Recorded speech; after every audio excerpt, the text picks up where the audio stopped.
Okay, this week my little video is going to be on my cancer diagnosis and which I think is about a 12 heading into year 13 journey. I don't know why I did this, but I saved every card that I was given when I was first diagnosed. I was sent so many cards from people online, co-workers, distant friends, family. And I saved it and I dug it out, and it's pretty special. Anyway, Ginger, do you remember this? This card is from my mom, which I didn't even remember that my mom had sent me a card. So this one kind of brought a few tears to my eyes, because the little bit that I've shared about my mom,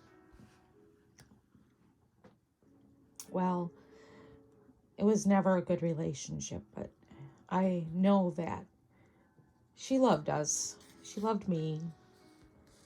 She was diagnosed with cancer too. I can't remember if it was before me or after me. She had pancreatic cancer, and I believe she died about 1 to 2 years in. But so that was kind of neat to see that. She also made me a blanket, a little lap blanket, which I still have. I need to dig that out, because now that I'm 65, I just feel like I may actually die of something else other than cancer. And I need to start using these things instead of having them stored away, you know? But anyway, this is the folder that I got when I started treatment. I don't know. Like I said, I don't know why I saved all this stuff. Just so odd. But I kept this big plastic bag here. And inside this bag, I kept my appointments, my diagnosis stuff, and so it's kind of neat to dig this out. I even I found this, which this was kind of funny, but I tried to go back to work. I think it was, oh gosh, well, if I look on the date on this, it looks like I went back to work about a month or two after I got cancer. And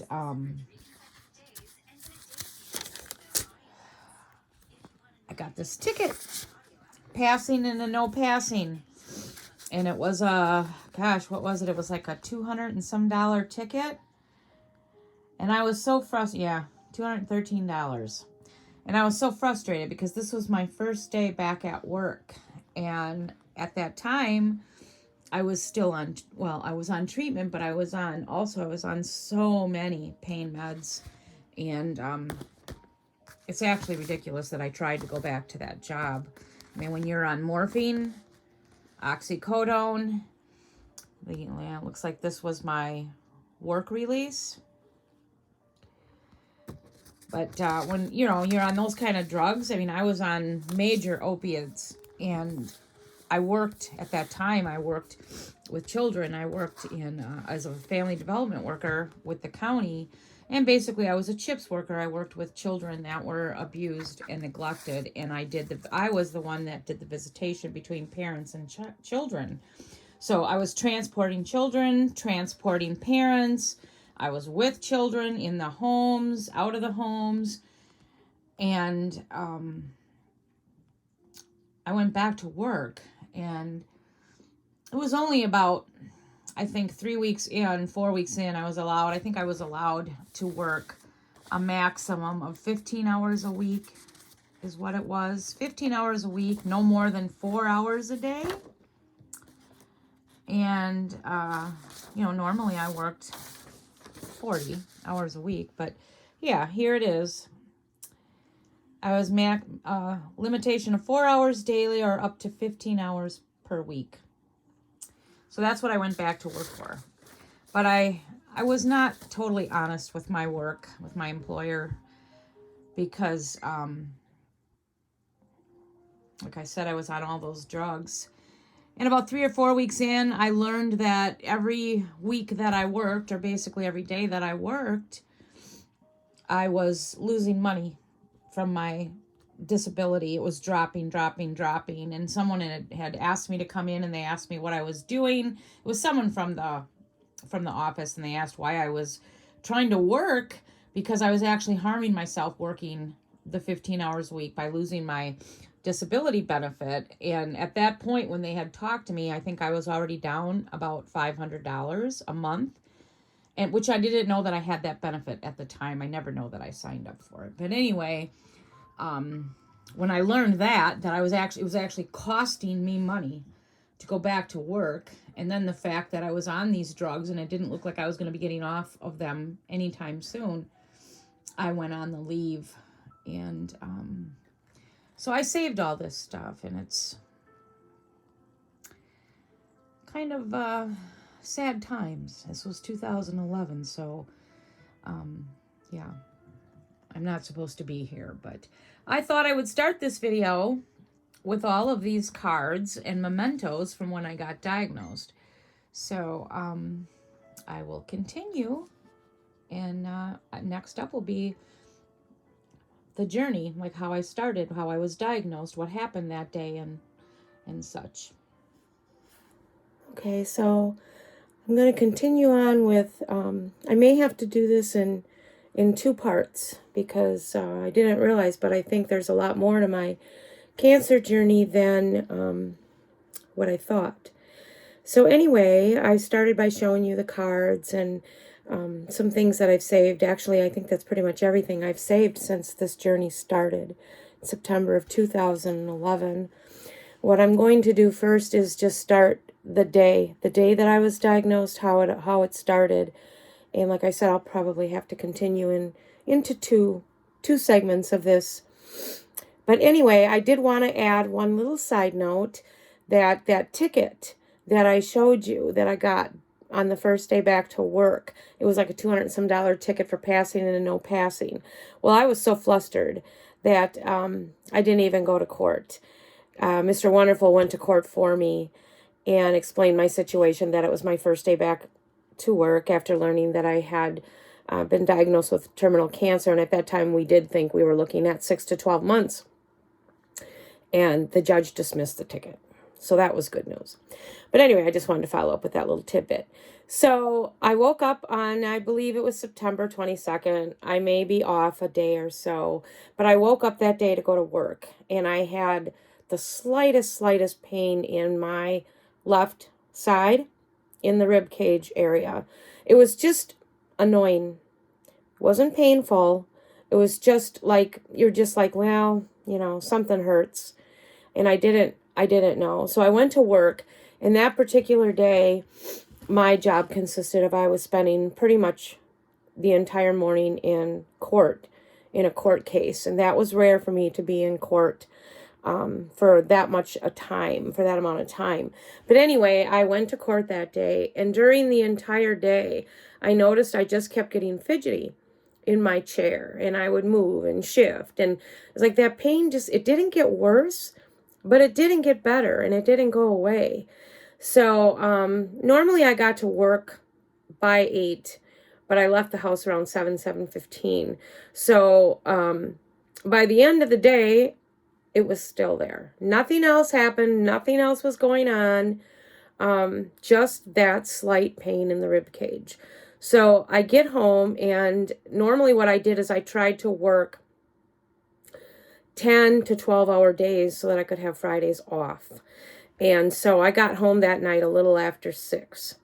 And what I remember is normally what I did after I got home from that job, I would start making candles. And I taught myself how to make candles so that I could work my way out of my day job, because working in Child Protective Services was not easy for me. I grew up in that, and I particularly don't like, or I felt like what we did was enable clients. We didn't like catapult them into success. We helped them stay dependent on a system, and basically we helped ourselves stay employed. That's how I felt it was. So anyway, I started making candles. And as I was making the candles, the pain did start getting worse. And it was to the point where I was soon leaning over the counter and grabbing my left side. And then it was like something instinctively told me something bad is going on. I need to go to the hospital. And I knew that I wouldn't be coming home. How I knew these things, I just knew. I don't know. I just knew. So I yelled out to Greg. I said, something's wrong with me. I'm going to the ER. And I jumped in the shower. So I jumped in the shower because I knew I wasn't coming home. And I jumped in the shower, took a quick shower, threw on my what I call poopy clothes, which is just basically pajamas. Threw on those, got in my car, didn't wait for him. I don't even know where he was at that point. I got in my car. And on the way to the hospital, I just started bawling because the pain just at that point was getting like extremely intense. I mean, it just was like, it just catapulted to a whole new level that I've never experienced. So I called the emergency room and I told them that I was on my way to the ER. I was driving a little white Kia and that I would not be able to get out of my car.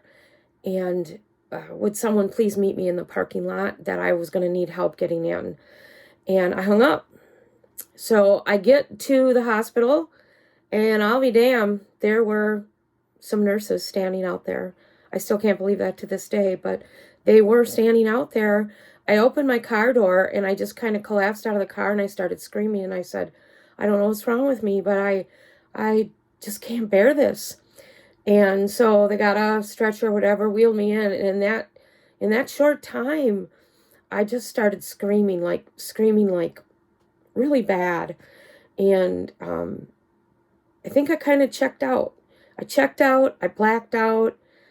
The pain was, I can't even describe to you how bad it got, but it still scares the living daylights out of me because that pain was so bad that I think if I could, I would have jumped off a bridge to do anything to avoid that. And so I get into the room, and pretty much I don't remember much for the next maybe week, other than bits and pieces. I do remember them saying, is anybody hurting you? Are you being abused? And I remember replying back, look, I work at Jefferson County. I work in human services. I'm well aware of abuse. No one is harming me. There's something wrong with me, and I need something to take this pain away. And at that point, they weren't giving me anything. They just kept asking me questions. And I don't remember any of the other questions other than if I was being abused. And I just kept yelling, I need something, I need something. And then shortly after that, I do believe they hooked up an IV and gave me something. And then from that point on, I was pretty much knocked out. I don't remember most of that week. I do remember, like I said, bits and pieces. I woke up at one point, and I remember hearing that I had breast cancer, that I was dying. And I remember they said 6 to 12 months. And it was breast cancer that had went into my bones. And that was where the pain was coming from. And another thing I remember is I woke up and I was on my way into, I don't know, not a surgery room, but a room where they do biopsies or something. And they were drilling into my spine. I was awake, but I didn't feel anything. But I knew that they were drilling into my spine. They told me that they were. And, I heard the drill. I felt a little bit of pressure. And I do remember asking why they were doing that. And they said they wanted to find out something about either where the cancer was originating or what type it was, something like that. Knowing what I know now, they should have never drilled into my spine. You don't do that. You biopsy the tumor in the breast. You don't go into the spine. But anyway, that's all that I remember. I remember my kids coming up and visiting me. So yeah, I do remember family coming to visit me. A lot of family came to visit me, and I remember a lot of crying. I remember a lot of sharing and talking. Like I said, at that point it was different because we all thought that I was dying. I mean, that's what I was told. That's what we were told, that I had 6 to 12 months. And the exact words, and these have never left me, when the family doctor came in and talked to me, a family doctor, not an oncologist, not anyone that specialized in cancer or breast cancer, but a family doctor came in. And his exact words to me were, you've got 6 to 12 months. Go home, make plans, take a trip, spend time with your family. And then he looked at me and he said, would you like a hug? And I looked at him and I said, you need to get out of here. You need to get out of my room. You don't talk to me like this. You're not an oncologist. You're a family doctor. I was just diagnosed. You're asking me if I want a hug? And I asked him to leave. And then I broke down and started crying, because I think my mind was starting to clear at that point, despite being on all these drugs. And I realized that I was facing something real, life-threatening, life-changing. My life, even though it's been good the last 11, 12 years, has not been the same. And I don't see how anyone's life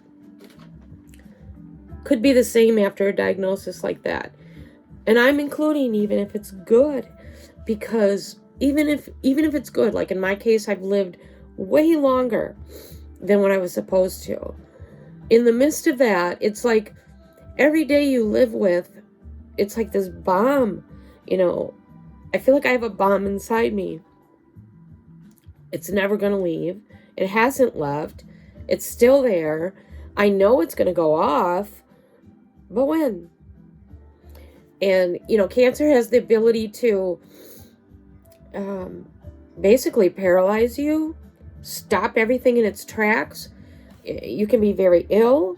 Treatments can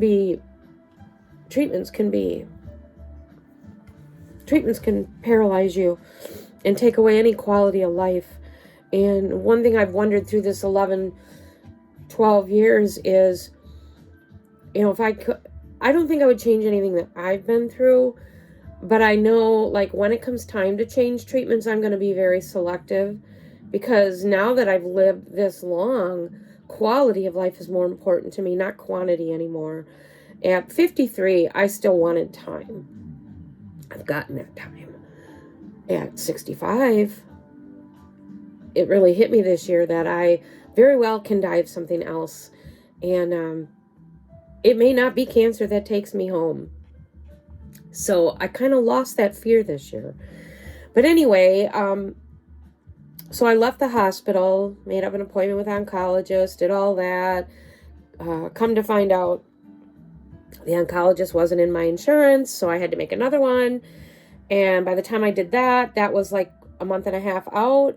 Well, I was panicking, thinking, really, I'm supposedly dying and they can't get me in for 6 weeks?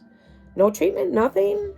So I continued on my regimen of pain meds, which at that time was morphine, oxycodone, Oxycontin, Tylenol. I think I was on like 4 or 5 different pain meds, and the bulk of them were opiates. And I was basically, I feel like looking back, like I was a functioning robot. I came in and out of it. I slept so much when I first got back home. The visits continued from family, people that you don't ever really see because everybody thinks you're dying. So my mom came to see me. It was a very awkward time. I remember coming out of my room and my living room was full of people. And I had been in bed. So all these people came to see me, but I was in bed. But, so I don't know. I still, to this day, all these years later, I do not know what I thought. I don't remember thinking that I'm dying. I remember most of all thinking, I'm sick and I want my freaking life back. The job that I hated, I wanted it back. I hated going to work every day. I hated that job for basically the two reasons I stated, because I feel like the work that we did enabled people. It didn't catapult them into being successful and whatever. Basically, it helped them stay and remain in the place they were in, and it kept us working. So it was a struggle doing that job day in, day out, feeling like, was I really changing anybody's life for the better? Was I impacting these kids so that they would grow up with better parents and be successful? I don't think we were. But anyway, so I didn't like that job, and that's why I was making candles, so that I could eventually get out of that job. I got very good at making candles. I'm still making them 15 years later. That'll be another story. But anyway, that was my mindset. I want my life back. Even though my life wasn't great, I want my life back. I want to get up and go to work. I want to do what I was doing. I don't want to think about, all these pills, treatment coming up, death. So a few weeks later, I went and I met the oncologist, and he told me that they shouldn't have told me that I was dying, that yes, stage 4 cancer is terminal. The normal expectancy of life is 2 years, maybe 2 years and a couple months. But he didn't look at it that way. His attitude was, let's get you on treatment and let's see how your body responds to this treatment. He says, I'm not going to tell you that you have 2 years, that you have 6 months, that you have a year. I'm going to tell you, let's start treatment and see what happens. And I liked that attitude because it just got me back into the land of the living. So I remained on all those meds, which was a crazy amount of opiates. But the pain was under control. I had no pain, zero. And I started treatment. Well, the treatment was Avastin, which was an intravenous treatment, IV treatment. It's about a 2.5-hour treatment. And Avastin at that time, I didn't know much about it, but it's only one of 2 drugs that crosses into the brain barrier. So it's used a lot for those who have brain cancer because it does cross into the brain and help. It's also a drug that was known as it's either going to help you or it's going to kill you. I didn't know none of this stuff at the time. And he asked if I wanted to be in a trial. Well, the trial was Avastin and Femara and pomamidrate. Pomamidrate is a bone medicine that they inject through your abdomen, which is a needle. Oh gosh, I know you can't see my hands. It's a long needle. You have to be numbed for it. They numb your abdomen first, and then the end of that needle is, my gosh, it's like a drill bit. It's wide and it's thick. And the first time I saw it, and I was like, you're going to put that in me? But I was numb. So anyway, the IV treatment was Avastin, approximately 2.5 hours. Pomamidrate was just a quick shot after you got numbed, which they numbed you and then they waited a couple minutes. And then Femara was a daily pill. So I started all those. And as the time went on, I got home and I started the treatment. I was sick after treatment. I would feel basically like I had a flu. Break time. And I do believe, looking back from what I know now, the flu-like symptoms and the bone pain and the discomfort in my legs and bones, which felt very similar, like you have a bad case of the flu, was from the pomamidrate, the bone medicine. That was supposed to help keep my bones strong, because when your cancer spreads into your bones, you have a tendency to bones break and become weak. So they just automatically give you this bone treatment. And I learned that my cancer was ER, PR positive, HER2 negative. So my cancer is a hormone estrogen-induced cancer. So what they do is they get you on a treatment that drains your body of all your estrogen. So they basically put you in a very fast menopause. And that's got its own stuff that you then have to deal with, which, to be honest, the only thing that I really got out of all that estrogen draining was hot flashes. I didn't get the female problems that you usually have that, interfere with your physical sex life. Well, I didn't get any of that. The Hot flashes, though, I do remember one night I literally woke up and I was holding my hands like this, collecting the sweat that was pouring off each side of my head. And you would have had to be there. You probably don't believe me. But I woke Greg up and I said, look at this. And it was literally dripping into each of my hands. And that didn't happen but that one time. But I did sweat a lot and often. And then once that stopped, I kind of knew my body was, the estrogen was being depleted. That was really all that I got. So treatment started on my way. And as I went on, I think about 8 months into the journey, I started thinking on my own without talking to my oncologist. I was going in for treatment what was it? I think I was going in every 3 to 4 weeks for this treatment. And I was getting scans every 90 days. And then I was taking that Femara pill daily. But I was going in every 3 weeks for the bone treatment and the IV treatment. Every 90 days for scans. And this was a study. They didn't know how the bodies responded to Avastin with Femara. So I was in this study with no knowledge of what it was going to do to me. But anyway, about 4 to 6 weeks in, I thought, I'm not having any pain. I'm on treatment now. I'm going to try to start weaning myself off drugs. I am a very strange person. I'm not a dependent person. I don't have addictions like a lot of people do or struggles with pain meds. I don't like them. And so on my own, without talking to anyone, I first started weaning myself off. And I went off I think it was the Oxycontin. That was the first one to go. And what I did was I started cutting everything like in half. And I didn't go cold turkey because I was taking so much stuff that I knew if I went off that I could have killed myself that way.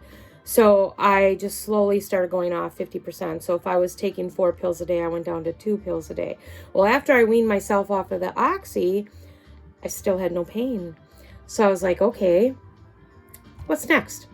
So then I went, I took off the Tylenols. And if I remember, I thought they were like 500 milligrams. Got off of them. And those, I think I went rather quick because it's not like an opiate. So I did that. Anyway, I weaned myself off of everything except for the morphine. And I held on to that. And then I went in for my treatment appointment one time. And I asked my oncologist, what about I start weaning myself off some of these pain meds? And he looked at me and he goes, I wouldn't do that if I were you. And I looked at him, I said, I've already done it. I'm down to just my morphine. And at that time, I was taking 1 pill a day. And he looked at me and he says, you've done it. And I said, I've done it. And this is what I'm left with. And I said, and I'm not going to deny that I have a fear because it could be this 1 pill that is keeping that pain in control. And I'm really afraid. And, of course, he said, well, now that you've done it, there's nothing I can do. You don't have any pain. He did prescribe me Vicodin. I have the lowest dose Vicodin that I've had all these years. And he said to me, obviously you're going to do what you want because you already have. I caution you to not dump this last pill, but if you do and the pain comes back, you have it. So I went home and I hung on a few more days and I worked on my bravery. And the day came and I woke up and I said, today's the day. I'm not taking this morphine. And if it happens, I knew what could happen. I knew what it felt like, and I knew what I would have to do. So I didn't take it. And lo and behold, nothing happened that day. No pain. Nothing happened the next day. Nothing happened the day after that. And long story short, here I am into year 12, and I've never gotten that pain since. So I remain on Vicodin, the lowest dose, which I don't know what it is, but I remain on that. And what I do is I take that when I feel the slightest. I still will get it in my ribs occasionally on the left side, and it starts just like it did that day. The tiniest, slightest little, like irritating little pain to let you know, yep, I'm still here. So I will take the Vicodin at that point, and that kicks it right out. Occasionally, my spine will ache to the point where I can barely walk, to the point sometimes where I'm actually literally in bed and I'm crying. I don't go to the ER for that. What I do is I pop extra Vicodin, and if it doesn't go away, then I would go to the ER, but it always goes away. So I don't know what this spine pain is. I don't know if it's from them drilling into my spine. I don't know if it's from tumors there. I don't know what it is. I just know that sometimes I get this spine pain and it's pretty bad, but it's never gotten worse and it never stays. So, and the thing that I was told by my oncologist was, you only, go back into the hospital or go to your oncologist when you have new pain or pain that doesn't stop. And so far, I have not had either of those. I get pain, but I don't get anything new and nothing that doesn't end. So that's where I am 12 years later. I think in my next segment, I'll talk about the work part when I return to work and how that went. But so here I am, like in year 12. Obviously, I didn't die. I'm still with the same oncologist. He is now, I think, 70 years old. I do know he's going to be retiring soon. I did ask him. I feel he's kept me alive. I don't have what I would say like a super great relationship with him, but I trust him. And I've learned that,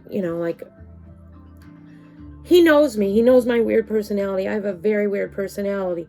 I only go into the oncologist every 4 months. And every time I go, to this day, I start crying when he comes in. I just look at him and I just start crying. And my blood pressure goes through the roof. And he'll always say the same thing. Oh my gosh, by now you should know the routine, you know the drill. And I'm like, yeah, I know, but this is that reminder that I have cancer, that I am sick, and that this isn't going to stop and it's not going to go away.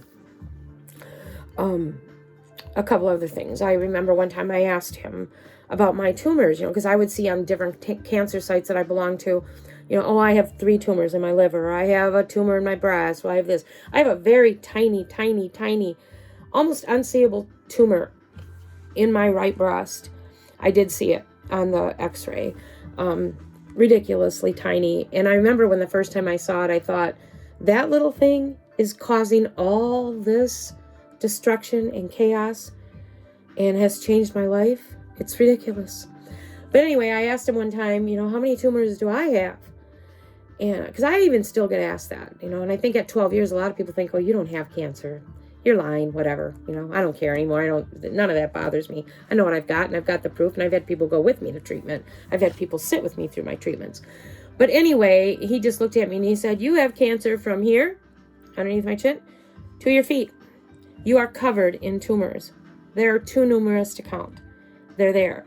And if you feel in my body, like if you feel in my stomach, my legs, my back, my arms, you will feel them. If you just push like around on my skin, you will feel these tumors, and it's gross. To me, it's gross. Like when I feel like on my thighs, sometimes when I'm sitting outside in the sun, and I'll just put my hands on my legs or something, and I'll just rub my legs or scratch my legs, and I'll feel these tumors, and it just grosses me out. Because I know what they are. But anyway, I think that's enough for today. I think what I'll do is I'll talk about, I will have to do this in 2 segments. I will talk about what happened when I went back to work, what made me go back to work to a job that I hated, how long I lasted. My attitude was different when I went back, and what made me have to leave the job, and then where I'm at today, and my thoughts today, and how I'm doing. So I will end that for now, and I'm just going to put this little cross up that I got. This is another thing that I got. I got this. Some of you ladies, if you watch this, you will remember Pat. Pat from our board. He was the grumpiest old man, just a grump. And he just got in fights with everybody. We went back to easy board days, which a lot of people, that won't mean anything to, but we belonged to boards, and he was a leader of a board. And I do believe he had an alcohol problem. And he was just a mean man. But he had a heart of gold at times. He had a very good and gentle spirit at times. And him and I got into it so often. But anyway, one day in the mail, I got this cross after I was diagnosed with a beautiful card. And it came from him, his mom, and his aunt. And this cross I leave to this day laying on my dresser. And I'm not going to deny that I did not shed some tears when I got that, because any of you that remember Pat, it was like, really? Pat sent me this? This guy that is so mean and gnarly and, he would trash God and do all this. And he sends me a cross. And in the card, they let me know that him and his mom and his aunt, they lived in New York, or New Jersey, but went to New York. And they went to a church. And they actually lit a candle and said a prayer over me. And that touched me. Pat he died. Can you believe that? All these people that I thought I was going to die, these people are gone. Anyway, he passed. And I did let him know how much that touched me. And I still, like I said, I look at this and I think of him. And I think of, could this be one of those things that has kept me alive? Is someone praying for me and praying over me, and I'm still here. So anyway, but I ended on that note, and next week I will go into 2. Have a great week.